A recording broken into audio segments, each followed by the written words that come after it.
Chaque jour, Charles et Carole vous présentent la leçon de l'école du sabbat.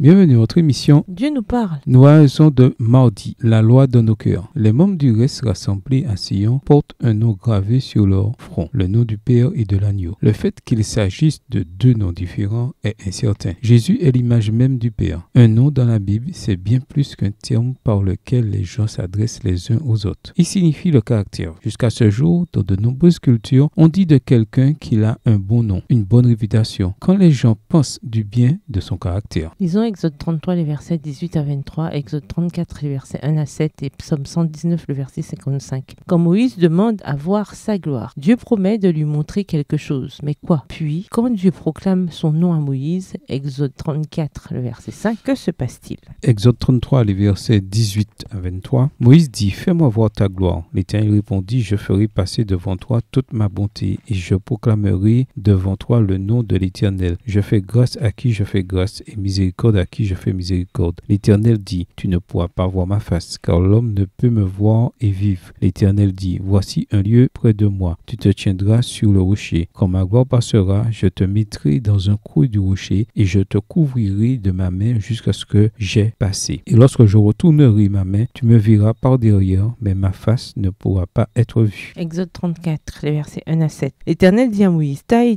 2 tables de pierre comme les premières, et j'y écrirai les paroles qui étaient sur les premières tables que tu as brisées. Sois prêt de bonne heure, et tu monteras dès le matin sur la montagne de Sinaï. Tu te tiendras là devant moi sur le sommet de la montagne, que personne ne monte avec toi et que personne ne paraisse sur toute la montagne, et même que ni brebis ni bœufs ne pèsent près de cette montagne. Moïse tailla 2 tables de pierre comme les premières. Il se leva de bon matin et monta sur la montagne de Sinaï selon l'ordre que l'Éternel lui avait donné, et il prit dans sa main les 2 tables de pierre. Verset 5. L'Éternel descendit dans une nuée, se tint là auprès de lui et proclama le nom de l'Éternel. Et l'Éternel passa devant lui et s'écria, l'Éternel, l'Éternel, Dieu miséricordieux et compatissant, lent à la colère, riche en bonté et en fidélité, qui conserve son amour jusqu'à 1000 générations, qui pardonne l'iniquité, la rébellion et le péché, mais qui ne tient point le coupable pour innocent, et qui punit l'iniquité des pères sur les enfants et sur les enfants des enfants jusqu'à la 3e et à la 4e génération. Psaume 119, le verset 55, la nuit, je me rappelle ton nom, ô Éternel, et je garde ta loi. Certains dépeignent la gloire de Dieu comme une lumière étincelante, inaccessible, et c'est une description tout à fait appropriée. Mais la gloire de Dieu est plus qu'une démonstration visuelle. Sa gloire, c'est son caractère. C'est la même chose pour son nom. Quand la Bible décrit un reste ayant le nom de Dieu inscrit sur leur front, il ne s'agit pas littéralement d'une inscription. Il est question d'avoir le caractère de Dieu inscrit dans son esprit, dans son cœur, et de refléter dans sa vie l'amour et le caractère de Dieu. On s'est rapproché de Dieu et maintenant on l'aime pour qui il est et pour ce qu'il a fait pour nous. Élément intéressant, quand Dieu se décrit à Moïse, il le fait tandis que Moïse reçoit un autre exemplaire des 10 commandements, qui sont justement une transcription de son caractère. De même, ceux qui ont le nom de Dieu dans Apocalypse 14 sont décrits comme ceux qui gardent les commandements de Dieu. Remarquez à présent le vocabulaire employé dans Hébreu. Voici l'alliance que j'établirai avec eux après ces jours-là, dit le Seigneur. Je mettrai mes lois dans leur cœur et je les inscrirai dans leur intelligence. Je ne me souviendrai plus jamais de leurs péchés ni de leurs désordres. Hébreux 10, versets 16 et 17. Quelle magnifique expression de l'Évangile. Bien que la loi de Dieu se reflète dans nos vies, il faut encore que nos péchés soient oubliés à jamais. Le nom de Dieu, c'est son caractère. Sa loi morale est une transcription de son caractère. Et ceux qui sont rassemblés sur la montagne sacrée de Dieu dans les derniers jours sont remplis d'amour pour Dieu, un amour manifesté par l'obéissance à sa loi. Si nous sommes sauvés par la foi et non par la loi, quelle est l'importance de la loi de Dieu? Voyons 1 Jean 5, verset 3. 1 Jean 5, le verset 3, car l'amour de Dieu consiste à garder ses commandements, et ses commandements ne sont pas pénibles. Au revoir. Et à demain si Dieu veut.